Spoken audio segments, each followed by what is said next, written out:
Hi friends, ಎಲ್ಲಿಗೂ ನಮಸ್ತೆ. Welcome back to Deepika lifestyle and blogs. ಎಲ್ಲರೂ ಹೇಗಿದ್ದೀರಾ? ನಾನು ಚೆನ್ನಾಗಿದ್ದೀನಿ. ಐ ಹೋಪ್ ನೀವೆಲ್ಲರೂ ಚೆನ್ನಾಗಿದ್ದೀರಾ ಅಂತ ಅಂದ್ಕೊಂಡಿದ್ದೀನಿ.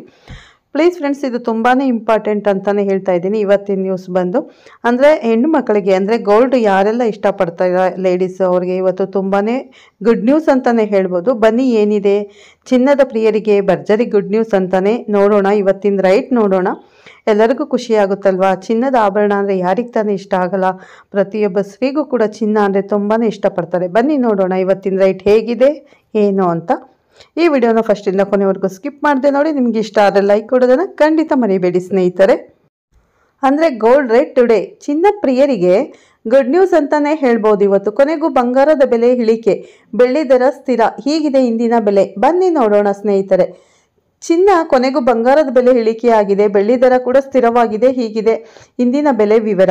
ಚಿನ್ನ ಖರೀದಿಗೆ ವಿಶೇಷ ದಿನ ಬೇಕಾಗಿಲ್ಲ, ಏಕೆಂದರೆ ಬಂಗಾರದ ಮಹತ್ವ ಅಂಥದ್ದಾಗಿದೆ. ಬಂಗಾರವಿದ್ದರೆ ಆಪತ್ತಿಗೆ ಆದೀತು ಎಂದು ಚಿನ್ನಕ್ಕೆ ಹಣ ಹೂಡಿಕೆ ಮಾಡುತ್ತಿದ್ದಾರೆ. ನೀವು ಕೂಡ ಚಿನ್ನ ಖರೀದಿ ಮಾಡೋ ಪ್ಲಾನ್ ಮಾಡಿದರೆ ಇವತ್ತಿನ ಮಾರುಕಟ್ಟೆಯ ದರವನ್ನು ನೋಡ್ಕೊಂಬಿಡಿ ಸ್ನೇಹಿತರೆ. ಅಂದರೆ ಇವತ್ತು ಎಷ್ಟಿದೆ ಅಂತ ನೋಡೋಣ. ಗೋಲ್ಡ್ ರೈಟ್ ಟುಡೇ ರೈಟ್ ಚಿನ್ನ ಪ್ರಿಯರಿಗೆ ಗುಡ್ ನ್ಯೂಸ್ ಅಂತಾನೆ ಹೇಳ್ಬೋದು. ಕೊನೆಗೂ ಬಂಗಾರದ ಬೆಲೆ ಇಳಿಕೆಯಾಗಿದೆ, ಮತ್ತೆ ಬೆಳ್ಳಿ ದರ ಕೂಡ ಸ್ಥಿರವಾಗಿದೆ, ಮತ್ತೆ ಚಿನ್ನ ಖರೀದಿಗೆ ವಿಶೇಷ ದಿನ ಬೇಕಾಗಿಲ್ಲ. ಅಂದರೆ ಈಗಷ್ಟೇ ವರಮಹಾಲಕ್ಷ್ಮಿ ಹಬ್ಬ ಮುಗಿದಿದೆ, ಈಗ ಗೌರಿ ಗಣೇಶ ಹಬ್ಬ ಬರಲಿದೆ. ಈ ಹಬ್ಬ ಕೂಡ ಮಹಿಳೆಯರಿಗೆ ವಿಶೇಷವಾಗಿದ್ದು ಚಿನ್ನ ಖರೀದಿ ಜೋರಾಗಿರುತ್ತದೆ. ಅಂದರೆ ಗೌರಿ ಗಣೇಶ ಹಬ್ಬ ಹತ್ರ ಬರ್ತಾ ಇದೆ, ಚಿನ್ನ ಖರೀದಿ ಮಾಡೋರು ತುಂಬಾ ಇರ್ತಾರೆ. ಹಾಗಾಗಿ ರೇಟನ್ನು ತಿಳ್ಕೊಂಡು ನಾವು ಅಂಗಡಿಗೆ ಹೋದರೆ ಆಲ್ಮೋಸ್ಟ್ ನಾವು ರೇಟ್ ತಿಳ್ಕೊಂಡು ಹೋಗೋದು ಬೆಸ್ಟ್ ಅನಿಸುತ್ತೆ. ಹಾಗಾಗಿ ಬನ್ನಿ ಇವತ್ತಿನ ನಿಖರವಾದ ಬೆಲೆ. ಅಂದರೆ ಇವತ್ತು ತಾರೀಕು August 11. Gold rate on August 11. ನಿರಂತರವಾಗಿ ಕಳೆದ ವಾರ ಪೂರ್ತಿ ಚಿನ್ನ ಹಾಗೂ ಬೆಳ್ಳಿಯ ಬೆಲೆಯು ಏರಿಕೆಯ ಹಾದಿಯಲ್ಲಿತ್ತು. ಆದರೆ ಇದೀಗ ಆಗಸ್ಟ್ 11 ಸೋಮವಾರ ಕೊನೆಗೂ ಚಿನ್ನದ ಬೆಲೆ ಭರ್ಜರಿ ಇಳಿಕೆ ಕಂಡಿದೆ ಅಂತಾನೆ ಹೇಳ್ಬೋದು ಸ್ನೇಹಿತರೆ. ಇದು ಚಿನ್ನ ಪ್ರಿಯರಿಗೆ ಸಂತೋಷವನ್ನುಂಟು ಮಾಡಿದೆ. ಅಮೆರಿಕದ ಅಧ್ಯಕ್ಷ ಡೊನಾಲ್ಡ್ ಟ್ರಂಪ್ ಅವರ ಹುಚ್ಚು ಆರ್ಥಿಕ ನೀತಿ ಹಾಗೂ ದುಬಾರಿ ಆಮದು ವಸ್ತುಗಳ ಮೇಲೆ ತೆರಿಗೆಯಿಂದ ಷೇರು ಮಾರುಕಟ್ಟೆಯಲ್ಲಿ ಅಲ್ಲೋಲ ಕಲ್ಲೋಲವೇ ಸೃಷ್ಟಿಯಾಗಿದೆ. ಅಲ್ಲದೆ ಮುಂದಿನ ದಿನಗಳಲ್ಲಿ ಹಣದುಬ್ಬರ ಹೆಚ್ಚಳವಾಗಿ ಆರ್ಥಿಕ ಸಂಕಷ್ಟ ಎದುರಾಗುವ ಸಾಧ್ಯತೆ ಕೂಡ ಇದೆ ಎಂದೇ ಹೇಳಲಾಗುತ್ತಿದೆ. ಆದರೆ ಈ ನಡುವೆ ಕೇಂದ್ರ ಸರ್ಕಾರದ ಮಾಸ್ಟರ್ ಪ್ಲಾನ್ ಚಿನ್ನದ ಬೆಲೆ ಇಳಿಕೆಗೆ ಕಾರಣವಾಗಿದೆ. ಇಂದಿನ ಚಿನ್ನ ಮತ್ತು ಬೆಳ್ಳಿಯ ವಿವರ ಇಲ್ಲಿದೆ, ನಿಖರವಾದ ಬೆಲೆ ಇಲ್ಲಿದೆ ನೋಡೋಣ. ಹೌದು, ಕೇಂದ್ರ ಸರ್ಕಾರವು ಅಮೆರಿಕದ ಶಾಕ್ನ ನಡುವೆಯೇ ಹೊಸದೊಂದು ಹಾಗೂ ಮಹತ್ವದ ಹೆಜ್ಜೆಯನ್ನು ಇರಿಸಿದೆ. ಅದೇ ರಷ್ಯಾ, ಚೀನಾ ಹಾಗೂ ಭಾರತ ಒಂದಾಗುವ ಪ್ಲಾನ್. ಆರ್ಥಿಕವಾಗಿ ಸದೃಢವಾಗಿರುವ ಈ ಮೂರು ರಾಷ್ಟ್ರಗಳು ಒಂದಾಗುತ್ತಿರುವುದು ಭಾರಿ ಸಂಚಲನವನ್ನೇ ಸೃಷ್ಟಿ ಮಾಡಿದೆ. ಭಾರತದಾದ್ಯಂತ ಚಿನ್ನದ ಬೆಲೆಯು ಸ್ಥಿರವಾಗಿದೆ. ಇಂದು ಚಿನ್ನದ ಬೆಲೆಯಲ್ಲಿ ಅಲ್ಪ ಪ್ರಮಾಣದ ಇಳಿಕೆಯಾಗಿದೆ. ಇಂದಿನ ಚಿನ್ನದ ಬೆಲೆ ಹೇಗಿದೆ ಎನ್ನುವ ಸಂಪೂರ್ಣ ವಿವರ ಇಲ್ಲಿದೆ, ನೋಡೋಣ ಬನ್ನಿ ಸ್ನೇಹಿತರೆ. 18 ಕ್ಯಾರೆಟ್ ಚಿನ್ನದ ಬೆಲೆಯು ಪ್ರತಿ ಗ್ರಾಮ್ಗೆ 7,671 ರೂಪಾಯಿ ಆಗಿದೆ. ಅಂದರೆ 1 ಗ್ರಾಮ್ಗೆ 7,671, ಅಂದರೆ 18 ಕ್ಯಾರೆಟ್ ಗೋಲ್ಡ್. 10 ಗ್ರಾಮ್ಗೆ 76,710 ರೂಪಾಯಿ ಇದೆ. ನಿನ್ನೆಗೆ ಹೋಲಿಕೆ ಮಾಡಿದರೆ ಪ್ರತಿ ಗ್ರಾಮ್ ಚಿನ್ನದ ಬೆಲೆಯು 57 ರೂಪಾಯಿ ಹಾಗೂ 10 ಗ್ರಾಮ್ನ ಚಿನ್ನದ ಬೆಲೆ ಬರೋಬ್ಬರಿ 570 ರೂಪಾಯಿ ಕಡಿಮೆಯಾಗಿದೆ ಅಂತಾನೆ ಹೇಳ್ಬೋದು.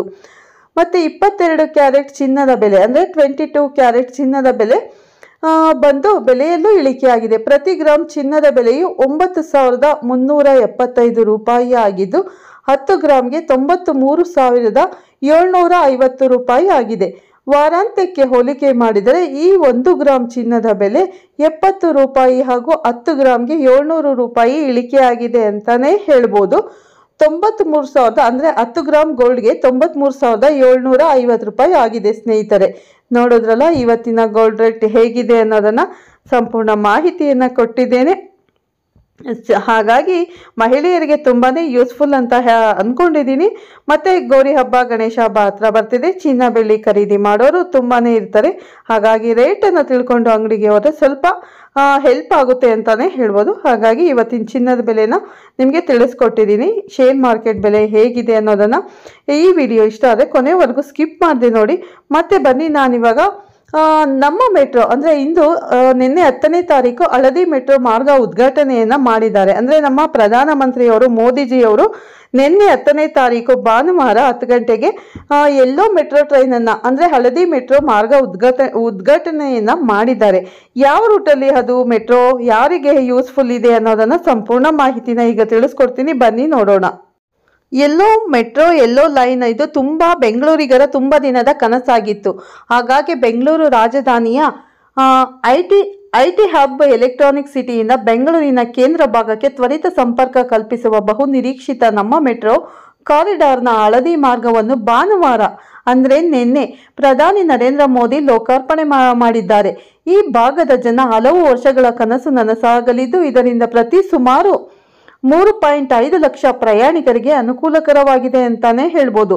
ಬೆಂಗಳೂರು ಮೆಟ್ರೋ ರೈಲು ನಿಗಮ ಲಿಮಿಟೆಡ್ BMRCL ದಕ್ಷಿಣ ವೃತ್ತದ ಮೆಟ್ರೋ ರೈಲ್ವೆ ಸುರಕ್ಷತಾ ಆಯುಕ್ತರಿಂದ CMRS ಸುರಕ್ಷತಾ ಅನುಮತಿಯನ್ನು ಪಡೆದುಕೊಂಡಿದೆ.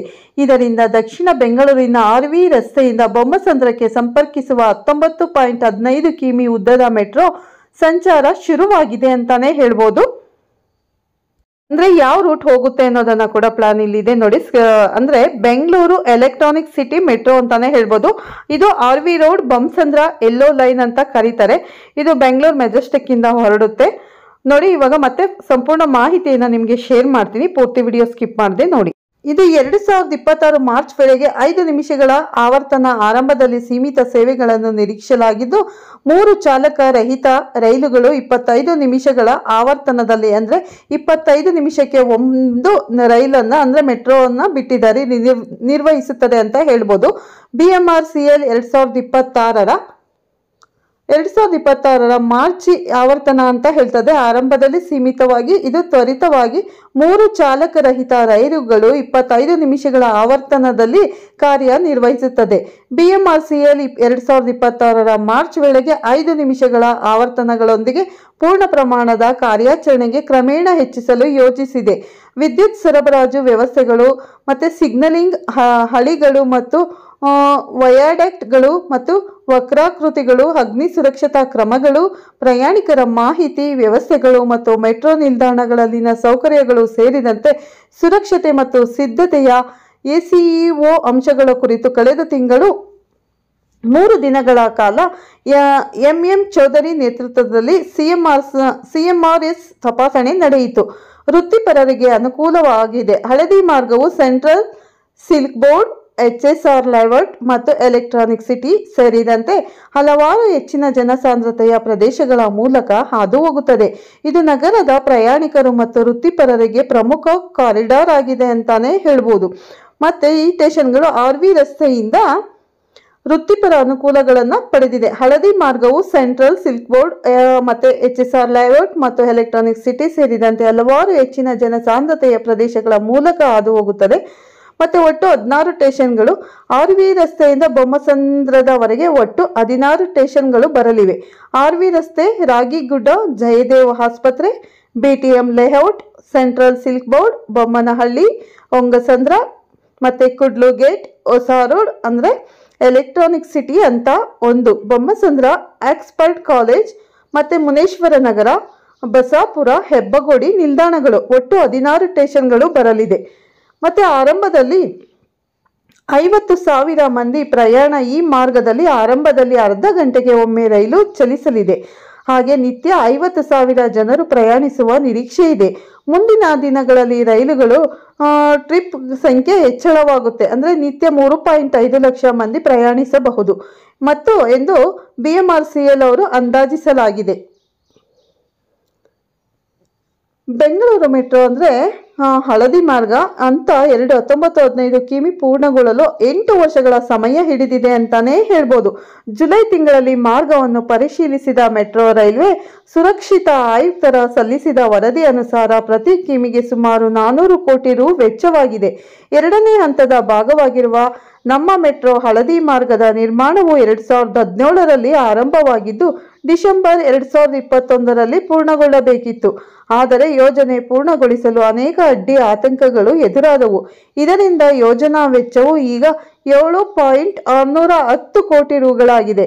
ಮತ್ತೆ 2011ರಲ್ಲಿ ದೆಹಲಿ ಮೆಟ್ರೋ ರೈಲು ನಿಗಮ ಸಿದ್ಧಪಡಿಸಿದ ಯೋಜನೆ ವರದಿ ಪ್ರಕಾರ RV ರಸ್ತೆ ಬೊಮ್ಮಸಂದ್ರ ಮಾರ್ಗದ ಪೂರ್ಣಗೊಳಿಸುವ ವೆಚ್ಚ 4.255 ಕೋಟಿ ರು ಮಾರ್ಚ್ 2016 ವೇಳೆಗೆ ಎಂದು ನಿಗದಿಪಡಿಸಲಾಗಿತ್ತು. ಕೋವಿಡ್-19 ಸಾಂಕ್ರಾಮಿಕ ರೋಗದಿಂದ ಉಂಟಾದ ವಿಳಂಬ, ಭಾರತ ಚೀನಾ ಬಿಕ್ಕಟ್ಟಿನಿಂದಾಗಿ ರೈಲು ಸರಬರಾಜಿನಲ್ಲಿ ಅಡ್ಡಿ ಇತ್ಯಾದಿಗಳು ಸಮಯ ಮತ್ತು ವೆಚ್ಚ ಎರಡನ್ನೂ ಹೆಚ್ಚಿಸಿ ಇದರಿಂದ ನಿಗದಿಪಡಿಸಿದ ಸಮಯ ವಿಸ್ತರಣೆಯಾಗಿದ್ದರಿಂದ ವೆಚ್ಚದ ಮೊತ್ತವೂ ಕೂಡ ಹಳದಿ ಮೆಟ್ರೋಗೆ ತುಂಬಾ ಜಾಸ್ತಿ ಆಯಿತು. ಅಂದ್ರೆ ಮೊದಲ ಬಾರಿಗೆ ಚಾಲಕರಹಿತ ಮೆಟ್ರೋ ರೈಲು ಚಾಲನೆಯಾಗಿದೆ. ಬೆಂಗಳೂರು ಬಹು ಮಹತ್ವಾಕಾಂಕ್ಷೆಯ ಮೆಟ್ರೋ ಹಳದಿ ಮಾರ್ಗವು ಭಾನುವಾರ ಲೋಕಾರ್ಪಣೆಯಾಗಿದೆ. ಈ ಮಾರ್ಗದಲ್ಲಿ ಚಾಲಕರಹಿತ ಮೆಟ್ರೋಗಳು ಸಂಚರಿಸಲಿದೆ. ನಗರದಲ್ಲಿ ನಮ್ಮ ಮೆಟ್ರೋ ಮಾರ್ಗದಲ್ಲೇ ಇದೇ ಮೊದಲ ಬಾರಿ ಚಾಲಕರಹಿತ ಮೆಟ್ರೋ ರೈಲ್ ಸಂಚರಿಸಿದಂತಾಗಿದೆ. ಈ ಮಾರ್ಗದಲ್ಲಿ ಪ್ರಾರಂಭದಲ್ಲಿ 25 ನಿಮಿಷಕ್ಕೊಂದು ರೈಲುಗಳು ಚಲಿಸಲಿವೆ. ಈ ಮಾರ್ಗದ ಅನುಕೂಲಗಳು: ಬೆಂಗಳೂರಿನ ಐಟಿ ಹಬ್ ಎಲೆಕ್ಟ್ರಾನಿಕ್ ಸಿಟಿಯಿಂದ ಬೆಂಗಳೂರಿನ ಕೇಂದ್ರ ಭಾಗಕ್ಕೆ ತ್ವರಿತ ಸಂಪರ್ಕ ಕಲ್ಪಿಸಲಿದೆ. ಜನ ಮೆಟ್ರೋ ಬಳಸುವುದರಿಂದ ಈ ಮಾರ್ಗದಲ್ಲಿ ವಾಹನ ಸಂಚಾರ ಕಡಿಮೆಯಾಗಿ ಟ್ರಾಫಿಕ್ ದಟ್ಟಣೆ ತಗ್ಗಲಿದೆ. ಮತ್ತೆ HSR layout, BTM, Singasandra, Bommanahalli, Jayanagar, Tilak Nagar ಸೇರಿದಂತೆ ಹಲವು ವಸತಿ ಪ್ರದೇಶಗಳಿಗೆ ಸಂಪರ್ಕ ಕಲ್ಪಿಸಲಿದೆ. ಮತ್ತೆ ಪ್ರತಿಷ್ಠಿತ ಜಯದೇವ್ ಆಸ್ಪತ್ರೆ, ಇನ್ಫೋಸಿಸ್ಗೆ ತೆರಳುವ ಜನರಿಗೆ ತುಂಬಾ ಅನುಕೂಲಕರವಾಗಿದೆ ಅಂತಾನೆ ಹೇಳ್ಬೋದು ಹಳದಿ ಮೆಟ್ರೋ ರೈಲ್. ನೋಡಿದ್ರಲ್ಲ ಸ್ನೇಹಿತರೆ, ಮೋದಿಜಿ ಕೂಡ ಫಸ್ಟ್ ಪ್ರಯಾಣವನ್ನ ಆರಂಭಿಸಿದ್ದಾರೆ, ಅಂದ್ರೆ ಮೆಟ್ರೋದಲ್ಲಿ ಪ್ರಯಾಣವನ್ನ ಮಾಡಿದ್ದಾರೆ. ಹಾಗಾಗಿ ನಿನ್ನೆ 10ನೇ ತಾರೀಕು ಹಳದಿ ಮೆಟ್ರೋ ಯೆಲ್ಲೋ ಲೈನ್ ಆರಂಭವಾಗಿದೆ ಅಂತಾನೆ ಹೇಳ್ಬೋದು. ತುಂಬಾ ಖುಷಿಯಾದ ಸಂತೋಷದ ವಿಷಯ. ಎಲೆಕ್ಟ್ರಾನಿಕ್ ಸಿಟಿಗೆ ಹೋಗೋರಿಗೆ ತುಂಬಾ ಯೂಸ್ಫುಲ್ ಅಂತಾನೆ ಹೇಳ್ಬೋದು. ಈ ಮೆಟ್ರೋ ಆರಂಭವಾಗಿರೋದು ತುಂಬಾ ಅಂದ್ರೆ ವರ್ಕರ್ಸ್ಗೆ ತುಂಬಾ ಯೂಸ್ಫುಲ್ ಆಗಿದೆ. ತುಂಬಾ ಟ್ರಾಫಿಕ್ ಜಾಮ್ ಆಗ್ತಾ ಇತ್ತು, ಕೆಲಸಕ್ಕೆ ಹೋಗೋರಿಗೆ ತುಂಬಾ ಲೇಟ್ ಆಗ್ತಾ ಇತ್ತು, ಆ ರೂಟ್ ಹೋಗೋಕ್ಕೆ ತುಂಬಾ ಟೈಮ್ ಹಿಡಿತಾ ಇತ್ತು. ಹಾಗಾಗಿ ಈಗ 2 ಅವರ್ ಹೋಗೋದ್ರಲ್ಲಿ 1 ಅವರಲ್ಲಿ ಹೋಗ್ಬೋದು. 1 ಅವರಲ್ಲಿ ಮೆಟ್ರೋದಲ್ಲಿ ರೀಚ್ ಆಗ್ಬೋದು. ಎಲೆಕ್ಟ್ರಾನಿಕ್ ಸಿಟಿಯನ್ನ, ಬೆಂಗಳೂರು ಟು ಎಲೆಕ್ಟ್ರಾನಿಕ್ ಸಿಟಿ ಒಂದು 30 ಮಿನಿಟ್ಸ್ ಇಲ್ಲ ಅಂದ್ರೆ 35 ಮಿನಿಟ್ಸ್ ಅಲ್ಲಿ ರೀಚ್ ಆಗ್ಬೋದು. ತುಂಬಾನೇ ಯೂಸ್ಫುಲ್ ಆಗಿದೆ ಈ ಹಳದಿ ಮೆಟ್ರೋ ಅಂತ ಹೇಳ್ಬೋದು. ಥ್ಯಾಂಕ್ಸ್ ಹೇಳಬೇಕಾಗುತ್ತೆ. ಮೋದಿಜಿ ಉದ್ಘಾಟನೆ ಮಾಡಿದರೆ ತುಂಬಾ ಯೂಸ್ಫುಲ್ ಆಗಿದೆ ಅಂತಾನೆ ಹೇಳ್ಬೋದು. ಓಕೆ ಫ್ರೆಂಡ್ಸ್, ಈ ವಿಡಿಯೋನ ಫಸ್ಟಿಂದ ಕೊನೆವರೆಗೂ ಸ್ಕಿಪ್ ಮಾಡಿದೆ ನೋಡಿ. ನಿಮ್ಗೆ ಇಷ್ಟ ಆದರೆ ಲೈಕ್ ಕೊಡೋದನ್ನು ಖಂಡಿತ ಮರಿಬೇಡಿ. ಪ್ರತಿದಿನ ಹೊಸ ಮಾಹಿತಿಯನ್ನು ನಾನು ಶೇರ್ ಮಾಡ್ತಾ ಇರ್ತೀನಿ. ನನ್ನ ಚಾನಲ್ಗಿನ್ನ ಸಬ್ಸ್ಕ್ರೈಬ್ ಆಗಿಲ್ಲ ಅಂದರೆ ಸಬ್ಸ್ಕ್ರೈಬ್ ಮಾಡ್ಕೊಳ್ಳಿ. ಮತ್ತೆ ಸಿಗ್ತೀನಿ ಉತ್ತಮ ಮಾಹಿತಿಯೊಂದಿಗೆ. ಅಲ್ಲಿವರೆಗೂ ಎಲ್ಲರಿಗೂ ಧನ್ಯವಾದಗಳು.